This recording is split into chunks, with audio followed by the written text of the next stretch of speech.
میرے نبی پاک علیہ الصلاۃ والسلام نے جانور سے اس کے بچوں کو جدا کرنے سے منع فرمایا۔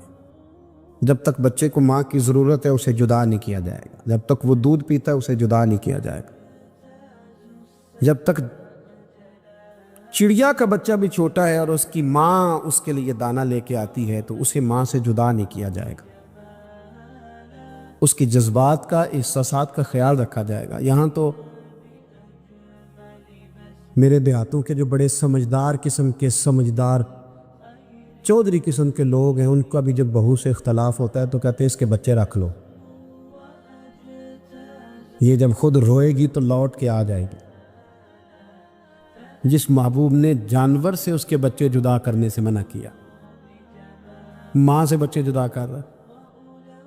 اور سیانے لوگ اور کچھ میکے بھی ایسے ہیں، میکے بھی وہ کہتے ہیں بیٹے تو آجا اور بچے واپس کر دے، اس لیے کہ بھئی ہمارا نہیں ان سے نظام چلے گا، بچے ان کے ہیں تو ان کو دے۔ یا کتنا ظلم ہے۔ سیانہ انسان ہو کے یہ بات کر رہا ہے، سمجھدار ہو کے، عقل مند ہو کے، ذی شعور ہو کے، دعویٰ ہے اس کی بزرگی کا۔ نبی رحمت علیہ السلام کی غلام حضرت ابو ہریرہ رضی اللہ تعالیٰ عنہ فرماتے ہیں، مشکات میں موجود ہے، فرمایا کہ چڑیا آئی اور آ کے میرے نبی کے کندھوں پہ بیٹھ گئی۔ جانے اس چڑیا نے کیا کہا کہ محبوب کی آنکھوں میں آنسو آ گئے۔ حضور روئے اور فٹافٹ حضور اٹھے، فرمایا کون اس کے بچے اٹھا کے لایا ہے؟ کس نے اس کے بچے اٹھائے؟ کون ہے؟ جلدی بتاؤ۔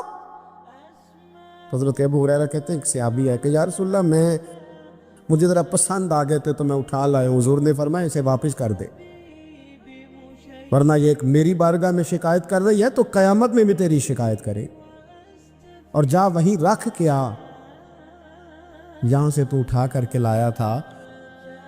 میرے دوستو، دین اتنے اعلیٰ حقوق بیان کرے جانوروں کے اور انسان اس سے آگے بڑھ کے انسانوں کے ساتھ سلوک کرے۔ اور یہ بھی یاد رکھ لے کہ شکار ضرورت کے لیے کھیلنا جائز ہے، شوق کے لیے کھیلنا جائز ہے نہیں ہے۔ آپ شوق کے لیے جانور مار کے گھر آ گئے، شوق کے لیے جانور مارا اور گھر آ گئے۔ معاذ اللہ تعالیٰ ایسے بھی شہزادے ہیں سیاستدانوں کے، سیٹھوں کے، نوابوں کے، جو کہتے ہیں کہ ابھی وہ کوئی کھانے کے لیے تھوڑی شکار کر رہا ہے، وہ تو نشانہ پکا کر رہا ہے اپنا۔ معاذ اللہ نشانہ سمجھ کے جانور کو مارا جائے گا۔ اور یہاں تک باتیں سننے میں ملتی ہیں کہ جانور باندھا جاتا ہے، اس پہ نشانہ کیا جاتا ہے۔ رسول پاک علیہ السلام نے لعنت فرمائی ایسے شخص پر جو بندھے جانور پر نشانہ لگاتا ہے۔ یہ ہمارے شوق ہیں، یہ بڑائی کی علامت ہے۔ چار پیسے آیا تو لوگوں نے یہ شوق پال لیے، اور بے دریغ جانوروں پر لوگ بندوقیں اٹھائے گھومتے ہیں۔ حضرت محی الدین ابن عربی کہا کرتے تھے جس کو پورا ہفتہ ہو گیا نا، وہ طریقت کا مسافر بھی۔ جاگ رہے ہیں آپ حضرات؟ کہتے تھے جس کو پورا ہفتہ ہو گیا نا طریقت کا مسافر بھی ہے، پر اللہ رسول کی یاد میں رویا نہیں۔ فرماتے تھے مجھے تو اس کے ایمان پر شک ہونے لگ گئے کہ 8 دن ہو گئے اسے خیال ہی نہیں آیا۔ حضرت عمر میدان میں جس شخص کے کبھی پاؤں نہیں لڑکھڑائے، اللہ رسول کی بات آتی تھی تو دریا بہتے تھے آنسو۔ یہاں حال ہی کوئی نہیں، خشک جملے اور جناب موٹے موٹے تراشے ہوئے فکرے اور لفظوں کی ہیرا پھیری، اس کے علاوہ کوئی چیز نظر ہی نہیں آتی۔ حضرت عمر رونے لگے، آخری وقت ہے، تڑپ رہے ہیں، آنسو بہہ رہے۔ حضرت عبداللہ ابن مسعود آ گئے، انہوں نے کہا عمر تیری ہجرت بھی بڑی باکمال تھی، تیرا اسلام قبول کرنا بھی بڑا ہی باکمال تھا، حضور بھی تجھ سے ہمیشہ راضی رہے۔ عمر تو روتا کیوں ہے یار؟ بات تو یہ ہے کہ جب تو نے خلافت سنبھالی تو پھر تیرے طریقے بھی باکمال ہی تھے، اور جب تو میدان میں اترتا تو پھر بھی تیرے معاملات باکمال تھے، اور جب تو مال غنیمت بانٹتا تھا پھر بھی تو باکمال۔ یار ہر موقع پہ تو باکمال تھا تو جاتے دفعہ روتا کیوں ہے؟ ان کا استغفار دیکھو، ان کی توبہ دیکھو۔ حضرت عمر پھر رو پڑے، کہنے لگے عبداللہ لوگوں کو میری نیکیوں کا پتہ ہے، گناہوں کا تو نہیں نا پتہ۔ وہ تو میں جانتا ہوں یا میرا مالک جانتا ہے نا، نیکیاں تو سب کے سامنے، پر من عالم کے من دانم جو اندر چھپے ہوئے گناہوں کے ڈھیر ہیں وہ تو میں جانتا ہوں۔ تو نے میرے کلمہ پڑھنے سے لے کر میری حکومت تک میری ساری نیکیاں گنوائی ہیں، اب دعا کر میرے لیے کہ رب میری نیکیاں اور بدیاں برابر برابر کر دے، مجھے درجہ نہیں چاہیے، بس اللہ مجھے معاف کر دے۔ درجوں کی ضرورت نہیں ہے۔ یہاں تو لوگ درجات لے کے بیٹھے۔ حافظ کہتا ہے کہ میں جتنے آیتیں ہوں گی اتنے میرے درجے بلند ہوں گے۔ پہلے درجے والا کام تو کوئی کرنا۔ مولانا کہتے ہیں کہ نور کے ممبر پہ بیٹھوں گا، بھائی پہلے بتا نور کے ممبر کی طرف تیرا سفر بھی جاری ہے کہ نہیں؟ تاجر کہتا ہے کہ میں سخاوت کروں گا تو حضرت عثمان کے ساتھ جگہ ملے گی، پر حضرت عثمان کی سخاوت اور اپنی سخاوت کا فرق بھی دیکھ۔ مجاہد کہتا ہے کہ میں نبی پاک کے جہاد والے صحابہ کی پشت پہ رہوں گا تو پہلے اپنے کام تو دیکھ۔ اور جب ساری باتیں سمجھ میں نہ آئے تو پھر اللہ کی بارگاہ میں استغفار کا، پھر بیٹھ۔ بڑے لوگ استغفار کرتے، معافی چاہتے، اور یہ استغفار پھر اتنا کرم کرتا، اتنی آسانی کرتا، اس قدر بہتری کرتا کہ وہ مانگ تو اپنے گناہوں کی معافی رہے ہوتے تھے اور اللہ رحمتوں کے دروازے کھول دیتا تھا۔ اللہ ان پر کرم کے، ایک ہوتا ہے خوف، ایک ہوتی ہے خشیت۔ خوف والے لوگ توبہ کرتے ہیں، خشیت والے استغفار کرتے ہیں۔ ایک ہوتا ہے خوف، ایک ہوتی ہے خشیت والے استغفار کرتے۔ نبی کریم علیہ السلام نے فرمایا میں دن میں 100 مرتبہ استغفار کرتا۔ دن میں توبہ والا کہتا ہے کہ میں بھول گیا تھا، مجھے معافی مل جائے، اور خشیت والا کہتا ہے میرا یار ناراض نہ ہو جائے، وہ استغفار ہی کرتا رہتا ہے، وہ معافی مانگ۔ حضرت رومی نے مثال دی ہے، فرماتے ایک عورت تھی تو بھیک مانگا کرتی تھی۔ ایک دن بادشاہ کے دروازے پہ بھیک مانگنے گئی تو بادشاہ کو پسند آ گئی، اس نے نکاح کر لیا۔ 20 کنیزائیں اس بی بی کے پاس تھی خدمت کرنے کے لیے، روٹی دینے کے لیے، کپڑا دینے کے لیے، لیکن وہ ہر وقت روتی رہتی تھی، ہر وقت روتی۔ ایک سمجھدار کنیز کہنے لگی کہ ملکہ اب تیرا درجہ بہت بڑا ہے، تو ہر وقت روتی رہتی ہے، معافی ہی مانگتی رہتی ہے ہر وقت، کون سی ایسی نعمت ہے جو تیرے پاس نہیں؟ تو وہ کہنے لگی اس لیے تو روتی ہوں۔ تو کیا مانا؟ کہنے لگی اس لیے روتی ہوں کہ میں اس قابل نہیں تھی جو مجھے مل گیا، کہیں میرے سر کا سائیں ناراض نہ ہو جائے، وہ کہیں بگڑ نہ جائے۔ مجھے پتا ہے کہ میں کیا تھی اور مجھے کہاں تک پہنچا دیا، میں روتی اس لیے ہوں کہ کبھی کہیں وہ ناراض۔ حضرت عمر اس لیے روتے تھے کہ کہیں مصطفیٰ ناراض نہ ہو جائے، حضرت ابو بکر اس لیے تڑپتے تھے کہ کہیں اللہ کا فضل روٹھ نہ جائے۔ یہ جو مولا علی اپنے کمرے میں بیٹھ کے زور زور سے استغفار پڑھتے، وہ اس لیے نہیں کہ بڑے پاپ تھے جن کی معاذ اللہ معافی مانگتے تھے، اس لیے کہ رب رسول کہیں ناراض نہ ہو۔ خشیت تھی کہ جہاں ہم پہنچے ہوئے کہیں وہاں سے واپس۔ استغفار بندے کی اللہ سے صلح کرا دیتا ہے، بندے کی رب سے صلح ہو جاتی ہے جب استغفار۔ دیکھیں نا، بڑی سادی سی بات ہے کہ دو بھائی ناراض ہو تو بڑا کہتا ہے اس نے میری بے ادبی بڑی کی، تو چھوٹا اگر پاس آ جائے اور پیر پکڑ لے کہ چل یار معاف کر دے، تیرا بھائی نہیں۔ پتہ کیا ہوتا ہے؟ صرف معافی نہیں ملتی، ہاں صرف معافی نہیں، چھوٹے نے بے ادبی کر دی، بڑے کو تکلیف ہوئی، بات جب آگے بڑھی نا تو بڑے نے شکوہ کیا۔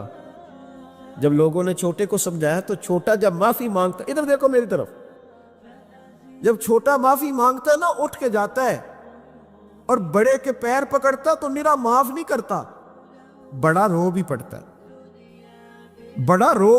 ہے، اور وہ کہتا ہے کہ وہ میں اور تم اماں کے پاس اکٹھے بیٹھتے، ایک باپ کی موٹر سائیکل پہ اکٹھے بیٹھتے، تو تیرا اور میرا رشتہ اتیار تو نے یہ کیوں؟ وہ جو آنسو نکلتے ہیں نا، وہ درد ہوتا ہے، وہ کیف ہوتا ہے، وہ سوز ہوتا ہے، وہ لذت ہوتی ہے، وہ پیار ہوتا ہے۔ رب کہتا ہے تو معافی مانگ، انہو کان غفارا، تو معافی مانگ، میں تجھے معاف بھی کروں گا، تیرے اوپر رحمت بھی فرماؤں گا، تیرے اوپر کرم نوازی بھی کروں گا، تجھے نواز دوں گا، تجھے عطا کروں گا۔ حضرت موسیٰ کلیم اللہ علیہ السلام کا زمانہ مبارکہ تھا، قحط پڑ گیا، بارش نہیں ہوتی۔ ہم لوگ نا اب تو خیر ہمارے پاکستان میں تو ٹیبل ٹاک ہوتی ہے، ٹاک شو ہوتے ہیں ہمارے یہاں، تو پتہ کیا جاتا ہے کہ بارش ہو کیوں نہیں رہی، پر اس پہ یہ ہوتا ہے کہ دھواں بڑا چڑھ گیا ہے، حالات بڑے خراب ہے، فلاں ایسے ہو گیا، قحط کا ہم تو اسباب تلاش کرتے رہتے ہیں نا جی، فوگ بہت زیادہ ہے، فلاں چیز ایسے ہے، فلاں چیز ایسے، ہم تو یہ تلاش کرتے رہتے۔ وہ لوگ یوں نہیں کرتے تھے، وہ سیدھے جا کے مصلوں پہ بیٹھتے تھے، اس لیے کہ وہ کہتے تھے جب رب چاہتا ہے تو پھر کوئی چیز کسی چیز کو روک سکتی، وہ سیدھے مصلے پہ بیٹھتے۔ اعلیٰ حضرت فاضل بریلوی رحمۃ اللہ علیہ کے پاس ایک مولانا محمد حسین آئے، وہ فلکیات کے بڑے ماہر تھے، تو اعلیٰ حضرت نے فرمایا ذرا ستاروں کا حساب لگا کے دکھاؤ بارش کب ہوگی؟ کہنے لگا پورا مہینہ تو نہیں ہوگی۔ تو اعلیٰ حضرت رحمۃ اللہ علیہ فرمانے لگے کہو کہ میرا علم کہتا ہے مہینہ نہیں ہوگی، اللہ چاہے تو ابھی ہو سکتی ہے۔ کہنے لگا جی وہ تو ٹھیک ہے پر میرا علم، وہ جیسے روز لوگوں نے پیر نیٹو شہنشاہ صاحب نہیں کھولے ہوتے کہ بارش کب آئے گی، اور اس کی طرف نہ دیکھ، مصلے پہ بیٹھ، مہربانی کر مصلے پہ بیٹھ، اللہ کی بارگاہ میں حاضر ہو، اسے معافی مانگ، اسے منا تاکہ وہ رحمت کی بارش۔ کہنے لگا جی میرا علم کہتا ہے، تو اعلیٰ حضرت فرمانے لگے پھر وہی بات، تو کہے اللہ چاہے تو بارش ابھی، لیکن یہ جو اڑ گئے ہیں نا بیچارے، یہ اڑ ہی گئے ہیں، یہ جہاں الجھ گئے ہیں وہاں یہ لوگ الجھ گئے، اللہ ہمیں الجھنے سے محفوظ فرمائے۔ تو اعلیٰ حضرت اٹھے تو فرمایا ٹائم کیا ہوا ہے گھڑی پہ؟ کہنے لگا جی 12۔ تو اعلیٰ حضرت نے گھڑی گھمائی، اب کیا بج گیا؟ کہنے لگا 4 بج گئے۔ فرمانے لگے بج گئے نا 4؟ کہنے لگا جی آپ نے گھڑی گھما جو دی ہے۔ فرمانے لگے اللہ بھی جب چاہے تو ستارے گھما دیتا ہے، اللہ بھی ستارے گھما دیتا ہے بارش۔ کہنے لگا جی وہ تو ٹھیک ہے پر مہینہ نہیں ہو سکتی، اڑا ہوا بندہ اس کا کوئی علاج ہے؟ جو اڑ جو جائے اس کے لیے قرآن کہتا ہے وَإِذَا خَاطَبَهُمُ الْجَاهِلُونَ قَالُوا سَلَامًا، اسے سلوٹ کرو دور سے، اسے کو تو جان اور تیرا۔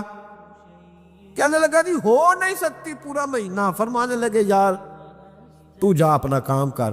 وہ شخص کہتا ہے میں نے دروازہ کھولا اعلیٰ حضرت کا، کمرے سے باہر نکلا تو تیز بارش ہو رہی، واپس آیا تو میں نے کہا احمد رضا یہ عقیدہ کہاں سے لیا ہے؟ فرمایا دروازہ مصطفیٰ سے لیا ہے صلی اللہ علیہ وسلم۔ تو یاد رکھیں کہ اللہ کو منانا چاہیے، استغفار کرنا چاہیے، اس کی برکات۔ حضرت موسیٰ ساری قوم کو لے کے نکل گئے، آؤ بھائی میدان میں اللہ کی بارگاہ میں استغفار کریں اور بارش کا سوال کریں، بارش مانگے۔ جب باہر نکلے دیر تک دعائیں ہوتی رہیں، تو حضرت موسیٰ علیہ السلام کو رب کریم نے وحی فرمائی کہ موسیٰ آپ کی قوم میں نے ایک شخص ہے جس کو 40 سال ہو گئے نافرمانی کرتے، اس نے رب سے صلح نہیں کی۔ کتنے لوگ ہیں؟ ایک، اور 40 سال سے وہ نافرمان ہے، اس کو مجمع سے نکال دو بارش ہو جائے گی۔ اگر ایک گناہگار کی وجہ سے بارش رک جاتی ہے، اور جہاں دروازے کھلے ہوئے ہوں، جہاں تنہائیاں خوفناک ہو، اور جہاں تباہی اتری ہوئی ہو، اور جہاں لوگ کروڑوں روپیہ مال ہڑپ کر گئے ہوں، اور جہاں علماء کو ہتھ کڑیاں لگا کے ٹھنڈی زمینوں پہ لٹا دیا جائے، اور قوم کہہ رہی ہو اچھا ہوا اچھا ہوا، اور لوگ پھبتیاں اڑا رہے ہوں، مذاق کر رہے ہوں، تو پھر اس قوم پہ کس طرح کر کے فضل الہی۔ اور یہ مولوی کا معاملہ نہیں، یہ تو ممبر رسول کا معاملہ ہے۔ میرے مصطفیٰ نے یہ نہیں کہا پیر میرا وارث ہے، حضور نے فرمایا عالم میرے دین کے وارث ہے۔ ہاں حضور نے فرمایا جس نے عالم کے چہرے کا دیدار کیا سمجھے میں نے اپنے نبی کی زیارت کی ہے۔ لیکن یہاں تو خیر یہ عنوان نہیں، ورنہ میں اس پر جاتا۔ ہائے، تو کہا ایک بندہ ہے 40 سال سے اللہ کی نافرمانی کر رہا ہے، وہ اگر نکل جائے تو بارش ہو جائے گی۔ حضرت موسیٰ نے اعلان کر دیا بھی ایک شخص ہے، وہ اگر نکل جائے تو بارش ہو جائے گی۔ پتہ تو ہوتا ہے نا سب کو، مجھے بھی پتہ ہے کہ میں اندر سے کیسا ہوں، اور آپ کو بھی خبر تو ہوتی ہے نا جی۔ جب بات ہو رہی ہوتی ہے تو پھر پتہ تو چلتا ہے نا کہ بات کہاں جا کے سیٹ ہو رہی ہے، پتہ چلتا ہے نا، اسے بھی چل گیا پتہ اب اندر ہی اندر رونے لگا. اور دیکھو امام رازی اور امام غزالی دونوں نے لکھا ہے کہ اس درد سے رویا، اس درد سے کہ ادھر والے کو بھی پتہ نہ چل جائے، مجمع کے اندر کھڑا ہے اور ادھر والے کو بھی استغفار، دیکھو ادھر والے کو پتہ نہ چل جائے اور ادھر والے کو بھی کہیں ہجوم میں غم میں بھی توہین ضبط غم نہ ہوئی. ہم اس احتیاط سے روئے کہ آنکھ نم نہ ہوئی. ہجوم میں غم نے بھی توہین ضبط غم نہ ہوئی. ہم اس احتیاط سے روئے کہ آنکھ نم نہ ہوئی. روئے بھی پر کسی کو آنسو نہیں دیکھنے دیے. اب اس درد سے کہتا ہے اللہ تو معاف کرنے والا ہے نا، تو معاف کرتا ہے، پردہ پوشی کرتا ہے. اور مالک اگر لوگوں کو پتہ چل گیا تو میرے تو بچوں کا بھی جینا حرام کر دے گا. یا اللہ میری تو آنے والی نسل بھی تڑپ کے وقت گزارے گی. مالک تو معاف کر دیا کرتا ہے، لوگ نہیں معاف کرتے. اے اللہ یہ میری خوبیاں بھول جائیں گے، میری خامیوں پر بات. مالک میں یہ ذلت نہیں برداشت کر سکتا، فضل فرما. حضرت موسیٰ نے دوبارہ اعلان کیا، نکلتے ہو کہ نہیں نکلتے؟ پھر تڑپا، خداوندا مجھے بے آبرو نہ کر. یہ ذلت اور رسوائیاں یہ نہیں برداشت ہوتی. اللہ درگزر. حضرت موسیٰ نے تیسرا اعلان کیا، نکلتا ہے یا میں پھر اس کا نام لوں؟ اللہ سے پوچھ کے نام لوں اس کا، بتاؤ کون ہے؟ اب تو تڑپ گیا، کہنے لگا مالک میں تیری بارگاہ میں استغفار کرتا ہوں، آئندہ نہیں کرتا، آئندہ نہیں کرتا. یہ لفظ ادا کیے، بندہ کوئی بھی نہیں نکلا. رب کریم نے بارش عطا کر دی، تیز بارش. جب برسی نا تیز بارش، لوگ تو مین دیکھ کے دوڑ گئے. تو حضرت موسیٰ کہنے لگے یا اللہ مجھے بھی تو بتا، تو نے کہا تھا کہ جب تک بندہ نہیں نکلتا بارش نہیں ہوگی. تو نکلا کوئی بھی نہیں، بارش ہو گئی. ماجرا کیا ہے؟ تو رب کریم نے فرمایا موسیٰ بس اس نے مجھ سے صلح کر لی، اس نے مجھ سے صلح کر لی. اور امام غزالی نے لفظ لکھے، حضرت موسیٰ نے پوچھا، حالانکہ اللہ اپنے نبیوں کو غیب کے خزانے دیتا ہے، پوچھا کہ اللہ مجھے اس کا نام بتا دے. تو رب کریم نے فرمایا موسیٰ جب گناہ گار تھا تب نہیں کسی کو بتایا، جب پاپی تھا تب نہیں بتایا، جب مجرم تھا تب نہیں بتایا، اب کیسے بتا دوں؟ فرمایا اس کی میری صلح ہو گئی ہے. اور فرمایا جو بارش نہیں نہ ہو رہی تھی وہ بھی اس کی وجہ سے نہیں ہو رہی تھی، اب جو ہوئی ہے نا تو یہ بھی اسی کی وجہ سے ہوئی ہے. یہ بارش اب جو ہوئی ہے تو یہ بھی یہ اس گناہگار کے سبب سے. اپنی راتیں اللہ کے ساتھ گزارے. مصلی پہ بیٹھے، میرے صاحب رحمۃ اللہ علیہ سے جب کو کہتا نا کہ بڑا پریشان ہوں تو کچھ بتائیں، تو فرماتے آج رات مصلی پہ بیٹھ کے اپنے رب سے بات کرنا، میں بھی بات کروں. بندوں کو دکھ بتانے سے عزت میں کمی آتی ہے، اور اگر اللہ کو بندہ اپنے دکھ بتائے تو اللہ عزتیں بڑھا دیتا ہے. ترمذی شریف کی حدیث ہے، نبی پاک علیہ السلام نے فرمایا اگر تو دنیا داروں کو دکھ بتائے گا تو اللہ تجھے غنی نہیں کرے گا، اور اگر تو اپنے رب کو بتائے گا تو اللہ بڑی جلدی تجھے دنیا سے بے نیاز کر دے. تجھے لوگوں کی ضرورت نہیں رہے گی. استغفار کریں، کثرت سے کریں، ذوق سے کریں، مصلی آباد رکھیں. ہر شے دیکھو نا، جس طرح کھانے کی میز آباد رہتی ہے، بستر آباد رہتا ہے، ہمارے دیگر معاملات، اگر مصلی نہ آباد رہے تو روح بے چین رہتی، طبیعت بے قرار رہتی. انسان میں نے دیکھا ہے بڑے بڑے سمجھدار لوگ پاگلوں جیسی زندگی گزار رہے ہیں، بولتے جا رہے ہیں، بولتے جا رہے ہیں، بولتے جا رہے ہیں، ایسے کسی کو کوئی خبر کہ 6 فون اٹھائے ہوئے ہیں، ایسے جیسے ڈسٹرب ہو گئے مینٹلی طور پر. وجہ کیا ہے کہ ان سے جان نہیں چھڑاتے. کبھی سارے موبائل بند کر کے نا، سارے بچے ہر چیز سائیڈ پہ کر کے مصلی پہ بھی آنا چاہیے. اور مالک تو بڑا ہی قریب ہے، اللہ تو بڑے کنز المال کی حدیث سنا کے بعد سمیٹتا ہوں. نبی پاک صلی اللہ تعالی وسلم فرماتے ایک شخص تھا بنی اسرائیل میں، بڑا مالدار تھا، تو پھر اس پہ غربت آ گئی. جب غربت آئی تو رو پڑا، کہنے لگا اے اللہ میں غریب ہو گیا ہوں، میری مدد فرما، میں نے بڑی نافرمانی کی ہے تیری. مالدار جب تھا تو بڑی موج کو، یا اللہ میں نے بڑی اب نہیں کروں گا، مجھے اس غربت سے نکال. تو اللہ نے فرشتوں سے کہا کہ دے دو جو مانگتا ہے. تو فرشتے کہنے لگے یا اللہ یہ توبہ کر کے نہیں آیا، ڈر کے نہیں آیا، یہ تو الجھ گیا تب آیا ہے. یہ تجھ سے ڈر کے ہوتا ہے نا ایسے کہ لوگ اللہ سے نہیں ڈرتے جتنا غربتوں سے معاذ اللہ ڈرتے ہیں. یا اللہ یہ تو وہ الجھ گیا تب آیا, تو اللہ نے فرمایا پتہ مجھے بھی ہے, لیکن آ تو گیا ہے نا, چلو دے دو. تو کہا یا اللہ اگر دے دیا تو دوبارہ نہیں آئے گا. فرمایا اس کا بھی مجھے پتہ ہے, تم دے دو. اسے دے دیا. جب دولت مل گئی نا تو کہنے لگا اوہو وہ تو میں نے اس طریقہ سے ہی استعمال کیا اس لیے کامیاب ہو گیا.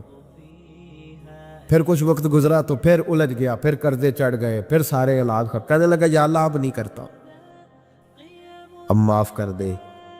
70 دفعہ توبہ کی اور 70 دفعہ توڑی. حبیب کریم فرماتے ایک دن بستر پہ تھا, آسانی تھی, 70 دفعہ فرشتوں نے کہا یا اللہ یہ جھوٹا ہے, جھوٹ بولتا ہے, یہ تو غربت ہے, یہ تو تیری بارگاہ میں آیا ورنہ کبھی نہ آتا. بیمار ہوا ہے تو آیا, اس کا تو بچہ بیمار ہوا ہے تو آیا, ورنہ کبھی نہ آتا. 70 دفعہ توبہ توڑی. ایک دن رات کو بستر پہ لیٹا تھا, دولتیں بھی تھی, آسانیاں بھی تھی. دل میں خیال آیا میں کتنا جھوٹا ہوں, جب الجھ جاتا ہوں تو اس کے دروازے پہ جاتا ہوں اور وہ کتنا قریب ہے, مجھے خالی نہیں لوٹاتا. تڑپ اٹھا, آنسو نکل گئے, اٹھ کے مصلی پہ کھڑا ہوا تو رب کریم نے فرشتوں سے فرمایا کھول کے دیکھو دروازے, آج یہ غربت کی وجہ سے نہیں آیا, آج میرا بن کے آیا ہے. تو یا اللہ پہلے تو دولت دیتا تھا, آج کیا دے گا؟ تو محبوب فرماتے اللہ فرماتے ہم نے اسے بغیر حساب کتاب جنت عطا کرو گا. ایک حدیث نہ پڑھ لو مسلم شریف سے, بخاری سے ایک حدیث نہ پڑھ لو تاکہ یہ بات مضبوط ہو جائے. حضرت ابو طلحہ رضی اللہ تعالی, بیٹا شدید بیمار, مزدور آدمی تھے, کئی دنوں سے گھر تھے. بیوی کہنے لگی اگر آپ گھر میں بیٹھے رہیں گے تو کھائیں گے کہاں سے, جاؤ آپ مزدوری کرو, میں بیٹے کو دیکھتی ہوں. ابو طلحہ مزدوری کرنے چلے گئے. شام کو آئے تو بیٹا فوت ہو چکا تھا. عورتیں بے حوصلہ ہوتی ہے نا اکثر, پر بیوی نے سفید کپڑا ڈال کے کمرے میں رکھ دیا. بیٹا, ماں اور بیٹا ناپ تکتا ہے رشتہ, بیٹے میں سفید چادر ڈال کے کمرے میں رکھ دیا. حضرت ابو طلحہ انصاری آئے, بیٹے کا کیا حال ہے؟ کہنے لگی اللہ کی رحمت میں ہے. اللہ کی کیسا جملہ ہے, اللہ کی رحمت میں ہے. خامد نے کھانا کھایا, بیوی سے ملنے کو دل کیا تو ملاقات, فارغ ہو کے بیٹھے تو خاتون اٹھ کے نا خامد کے قریب گئی, اس کا ہاتھ تھاما. کہنے لگی نبی کریم علیہ السلام کے صحابی ہو, ایک مسئلہ دریافت کرنا تھا, بتاؤ گے؟ کہ پوچھو. کہنے لگی اگر کوئی آپ کے پاس امانت رکھوائے اور پھر اپنی امانت واپس مانگے تو کیا کرو گے؟ حضرت ابو طلحہ کہنے لگے پوچھنے والی کیا بات ہے, جس کی امانت ہے واپس کر دیں گے. اب زوجہ روئی, اب صبر والی بیوی روئی, اب ماں روئی, آنسو ٹپکے, آنچل سے پوچھ کے کہنے لگی ابو طلحہ وہ بیٹا بھی اللہ کی امانت تھا اور رب اپنی امانت لے گیا ہے, اٹھو غسل کفن کا بندوبست کرو. حضرت ابو طلحہ اٹھے, ہامتے کامتے ہاتھوں سے غسل کفن دیا, مسجد نبوی میں پہنچے, محبوب کی بارگاہ میں عرض کیا تو رسول کریم فرمانے لگے تیرے اور تیری بیوی کے عمل سے اللہ بھی بڑا راضی ہے, اللہ کے رسول بھی بڑے راضی, اور اللہ تجھے برکت عطا کرے گا. صحابہ کہتے ہیں پھر اللہ نے انہیں 9 بیٹے عطا فرمائے. پھر اللہ نے انہیں اللہ کی رضا پہ راضی رہنا سیکھو, اللہ کے قریب چلے جاؤ گے, اللہ کی رضا پہ. حضرت سفیان ثوری دعا مانگ رہے تھے یا اللہ راضی ہو جا, یا اللہ راضی ہو جا, یا اللہ راضی ہو جا, دعا مانگ رہے تھے. بی بی رابعہ بصری پردے کے پیچھے بیٹھی تھی, جب دعا لمبی ہو گئی تو کہنے لگی سفیان بس کر, کوئی اگلا لفظ بھی بول, بس کر. آپ فرمانے لگے تجھے کیا ہوا؟ تو کہنے لگی تو کب سے کہہ رہا یا اللہ راضی ہو جا, یا اللہ راضی ہو جا, پہلے اپنے دل پہ ہاتھ رکھ کے بتا تو اللہ سے راضی ہے؟ تو راضی ہے اللہ سے؟ تو روز نہیں کہتا پیسے نہیں ہے میرے پاس مجھے دے, تو روز نہیں کہتا یا اللہ فلانی چیز کوئی نہیں دے, اے اللہ فلاں کو دے دیا مجھے کیوں نہیں دیتا معاذ اللہ، تو روز شکوے نہیں کرتا؟ فرمایا پہلے تو راضی ہو جا۔ ترمذی شریف کی حدیث ہے، میرے نبی کریم علیہ السلام نے فرمایا تم اللہ کے دیے ہوئے تھوڑے رزق پہ راضی ہو جاؤ، اللہ تمہاری تھوڑی عبادت سے راضی ہو جائے۔ دیکھیں نا امام حسین کا آخری جملہ کیا ہے میدان کربلا، آخری جملہ کیا ہے؟ میں 5000 مسجد دے کے کہتا ہوں دیا نہیں میں نے، اللہ بڑا راضی ہے مجھ سے، 5 نمازیں پوری نہیں پڑھتا۔ امام علی مقام نے نا دل، کلیجہ، جان، اولاد، ہر چیز نکال کے رکھ دی، تو آخری جملہ یہ تھا اے اللہ بتا تو حسین سے راضی ہے کہ ناراض ہے؟ اللہ تو راضی ہے کہ ناراض ہے؟ بھائی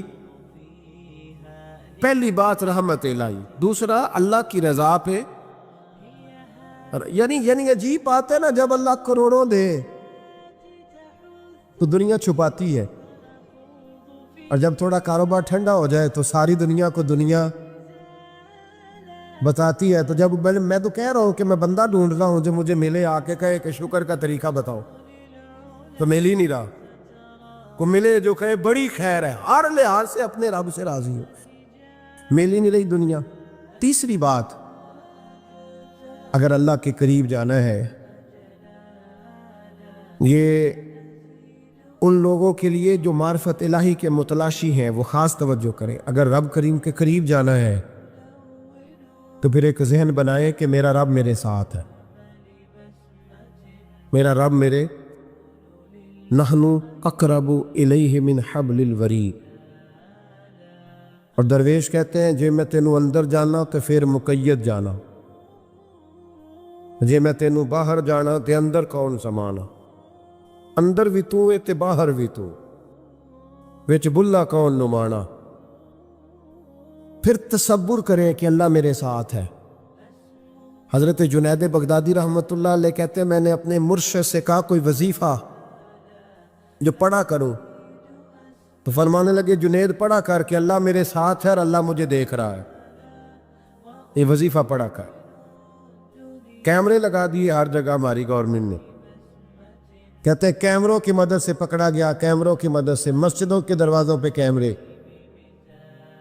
ایئرپورٹوں پہ کیمرے، ریلوے اسٹیشن پہ کیمرے، بڑے بڑے جنرل سٹور پہ کیمرے، نیچے لکھا ہے خبردار کیمرے کی آنکھ آپ کو دیکھ رہی ہے۔ کیمرے کی آنکھ دیکھے تو لوگ گناہ نہیں کرتے، تو یہ کیوں نہیں سوچتے کہ رب ہمیں دیکھ رہا ہے؟ یہ تصور کیوں نہیں جمتا کہ رب ہمیں؟ اور اللہ فرماتے ولی من خاف مقام ربہ جنتان، جو اللہ کے سامنے کھڑے ہونے سے ڈر جائے گا نا، اللہ اسے 2 جنتیں عطا فرمائے گا۔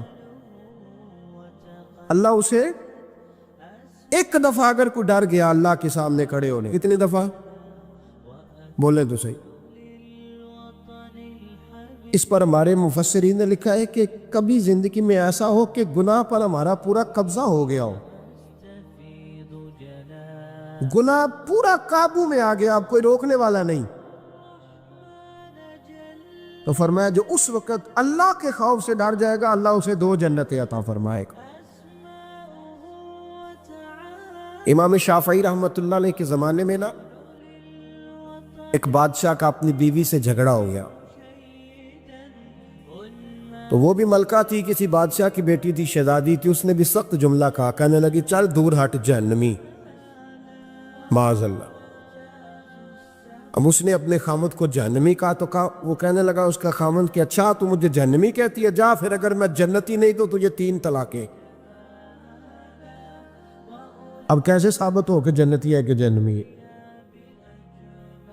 کیسے پتا چلے گا؟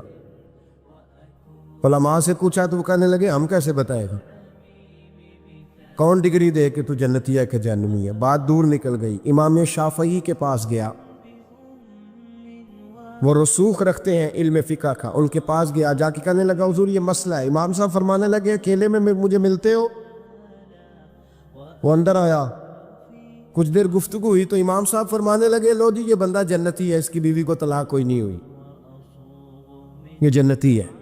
آپ کو پتہ ہے لوگ فتویٰ جلدی دے دیتے ہیں، کچھ لوگ خلاف تقریریں کرنے لگے کہ بادشاہ تھا تو امام صاحب نے بچا لیا ہے۔ کیسے آپ نے ڈگری دے دی کہ جنتی ہے جی؟ تو امام صاحب کہنے لگے تم بحث نہ کرتے تو میں بات پردے میں رہنے دیتا۔ سنو، میں نے بادشاہ کو تنہائی میں بلا کے پوچھا ہے کہ کبھی اللہ سے بھی ڈرے ہو؟ صرف اس لیے کہ اس وقت اللہ دیکھ رہا ہے۔ یہ نیت کبھی بندوں سے ڈر کے تو بندے بڑے گناہ نہیں نہ کرتے، کبھی اللہ سے ڈر کے بھی چھوڑا ہے؟ تو بادشاہ کہنے لگا بالکل چھوڑا ہے۔ میری ایک کنیز تھی بڑی خوبصورت، غریب گھر کی ملازمہ، غریب گھرانے کی تھی۔ ایک دن میں آیا تو میرے کمرے میں صفائی کر رہی تھی، معاذ اللہ میرا اس پہ دل آ گیا، میں نے دروازہ بند کر لیا۔ دنیا کی کوئی طاقت نہیں تھی، میرا اپنا محل تھا، مجھے کچھ دیکھ بھی لیتا تو کسی میں جرت نہیں تھی مجھے منع کرنے، اور میں چونکہ حکمران تھا اور مطلق العنان تھا، کوئی شکایت بھی نہ کرتا۔ لیکن جب میں نے اس کی طرف ہاتھ بڑھایا تو اس نے ایک ہی لفظ کہا، کہنے لگی تو اللہ سے نہیں ڈرتا؟ تو اللہ سے نہیں ڈرتا؟ کہنے لگا کوئی نہیں تھا امام صاحب مجھے منع کرنے والا، کوئی نہیں تھا۔ لیکن جب اس نے کہا تو اللہ سے نہیں ڈرتا تو میں کانپنے لگا۔ میں نے اس سے معافی مانگی، غریب ملازمہ سے میں نے بادشاہ ہو کے معافی مانگی۔ میں نے معافی مانگی، پھر میں نے دروازہ کھولا، کہتے وہ چلی گئی۔ امام صاحب کہنے لگے اٹھ میرے سینے سے لگ۔ کہا حضور کیا ہوا؟ فرمایا جو تنہائی میں اکیلے میں ایک دفعہ بھی رب سے ڈر جائے اللہ اسے 2 جنتیں عطا فرمائے گا۔ تو جنتی ہے اس لیے کہ تو یار کبھی تو ایسا ہو بھولا گاہک ہمارے قبضے میں آ گیا ہو، ہم اپنا پورا اس پر تسلط رکھتے ہو پر ہم اللہ سے ڈر جائیں۔ کبھی ایسا ہو کہ کروڑوں روپیہ ہمارے تسلط میں، ہم چاہیں تو جتنا مرضی استعمال کریں لیکن ہم اللہ سے ڈر جائیں۔ حضرت عمر کا زمانہ تھا، ایک نوجوان صحابی کا بیٹا مسجد جایا کرتا تھا، بڑا نیک تھا۔ ایک عورت اس کو اپنی طرف بلانے لگی، لبھانے لگی، نوجوان تھا۔ ایک دن دل آ ہی گیا بی بی پہ، عشاء کی نماز پڑھ کے اس کے گھر کی طرف جا رہا تھا کہ کسی قاری صاحب نے آیت پڑھ دی، وَلِمَنْ خَافَ مقام ربہ جنتان، جو اللہ کے سامنے کھڑے ہونے سے ڈرے گا رب 2 جنتیں عطا کرے۔ یہ آیت کیا سنی کہ نوجوان بے ہوش ہو کے گرا۔ کسی نے باپ کو خبر دی کہ تیرا بیٹا بے ہوش ہے، باپ گھر لائے، بالوں میں ہاتھ پھیرا، بیٹے کیا ہوا؟ اس نے آنکھیں کھول کے کہا ابا جی میں نے گناہ کیا نہیں، لیکن میرا قبضہ پورا ہو گیا تھا گناہ پہ، وہ بالکل راضی تھی، میں چاہتا تو میں گناہ کر لیتا لیکن میں اللہ سے ڈر گیا۔ کیا واقعی رب مجھے 2 جنتیں دے گا؟ تو باپ نے ماتھا چوما، کا بیٹا اللہ کے وعدے بڑے ہی سچے ہیں،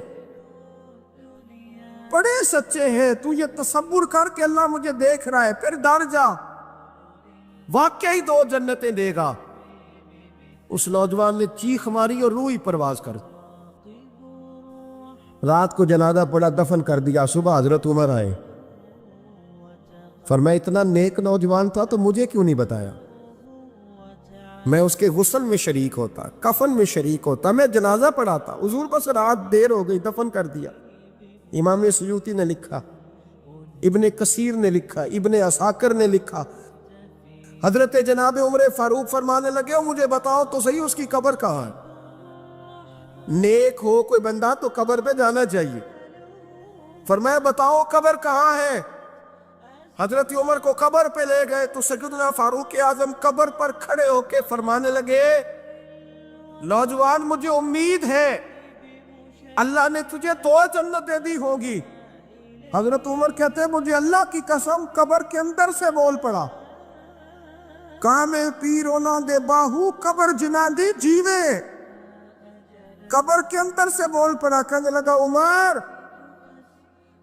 امید والی بات نہیں، میرے رب کے وعدے بڑے سچے ہیں، اس نے واقعی مجھے 2 جنتیں عطا فرمائی، اس نے واقعی 2 جنتیں دی ہیں۔